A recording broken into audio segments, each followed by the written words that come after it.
30 കൊല്ലം. അതെ അളിയ, നീ പട്ടാളത്തിൽ പോയിട്ട് 30 കൊല്ലമായി. അതെ അളിയ, എല്ലാം ഇന്നലെ കഴിഞ്ഞതുപോലെ. നമ്മൾ രണ്ടാളൂടെ ഇവിടെ നിന്ന് അന്ന് പോകുന്നതിന് മുന്നേ അടിച്ചത് ഓർമ്മയുണ്ടോ? ഓർമ്മയുണ്ട്. ബ്ലൂ ലേവലല്ലേ അടിച്ചത്? കള്ളൊന്നും പറഞ്ഞിട്ടില്ല. എങ്ങനെ മറക്കാൻ?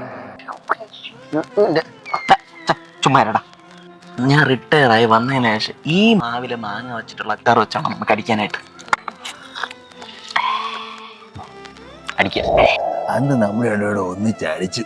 അതെ, ബോധം പോകുമ്പോഴടിച്ചു. അതെ, അന്ന് ഞാനാണ് ആദ്യം പോയത് വീട്ടിൽ.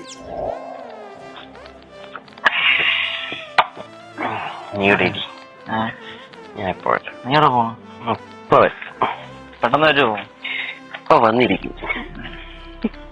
നീ എവിടെ അളിയാ അന്ന് പോയത്? അവിടെ നിക്കട്ടെ. അന്ന് ഞാൻ പോകുമ്പോ ഒരു 2-3 പേരിനുള്ള സാധനം അതിനകത്ത് മിച്ചമുണ്ടായിരുന്നു. ഉണ്ടായിരുന്നു, ഓർമ്മയുണ്ട്. ഓർമ്മയുണ്ടല്ലേ? നല്ലപോലെ ഓർമ്മയുണ്ട്. എവിടെടാ കള്ളപ്പന്നി? ഞാൻ മറന്ന് വിചാരിച്ചടിക്കുമ്പോ ഒന്നിച്ച് പഠിക്കാൻ വേണ്ടിട്ട് ഞാൻ നോക്കിയിരിക്കുന്നത്.